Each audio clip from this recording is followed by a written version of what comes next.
बेलियल न तो सुठो न है। अरे अल्लाह साईं तोखे बिना घुरण जे सॼियूं सारियूं मधियूं ॾेई छॾियूं आहिनि।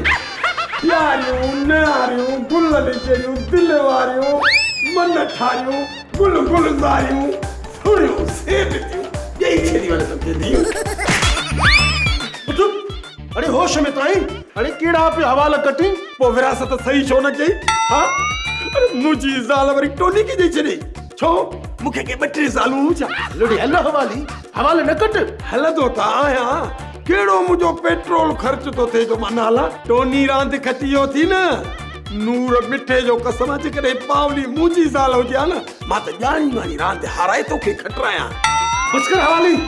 अरे टोनी मूंसां ठॻीअ में रांदि खटे वियो न त इन रांदि जो बिल्लो मूंखे मिलिया। हाँ साईं बिल्लो हिन खे मिलिया। कॾहिं कुतो मिलियो थी जो बिल्लो मिलई आहे? अरे तू मोगो आई कोन समझदे। चाचा मामा अलन मुंहिंजी हिकिड़ी ॻाल्हि त ॿुध न। शादी वारी राति ते जेको पावली खे वॻो पातल हो हा साईं उहो ॿुधाए उहो कंहिं ख़रीद कयो? अरे मुंहिंजी जान छॾ टमाटा हणी कलवाड़ा फेरे छॾियो साईं। रख शर्त। अरे ॿीहर जे कॾहिं हिन पावलीअ जो नालो वरितई न त मगज़ जो ईअं टकर हणी मथो बहद करे छॾींदो साईं। हलुड़ी हलू एॾी कावड़ वॾो घेर थी आई हारायल जुआरी। अरे मां हारायल न आहियां। लॻी शर्त इहो टोनी मूंखे चणनि में जमाल घोटो गॾाए खाराए वियो हुयो पर हाणे मां हिन टोनीअ खे बि न छॾींदुसि। अरे बाबा पहिरियों टोनी खे पकड़ त सही न पोइ छॾण ऐं न छॾण जी ॻाल्हि कजांइ। पर इहो तो सुठो न आहे कयो। हवालीअ जा पुट भॻो थो अचे घर में अहिड़ो ख़ैराती अस्पताल आहे। वाह वाह वाह वाह छा त मुक़ाबला छा त तो वारी भेण विड़ी आहे। वाह वाह मुंहिंजी भेण न सेठ धनु धोबी साहब उहा त भाॼई जी भेण आहे। मां पाण अखियूं विझी बीठो आहियां। बिस्कुट खा।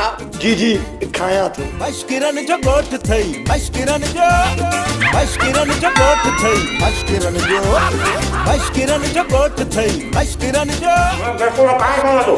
गोठ थई। हाँ हाँ खावां थो।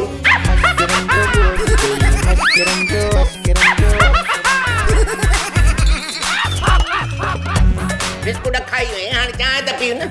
हाँ हाँ पियां थो।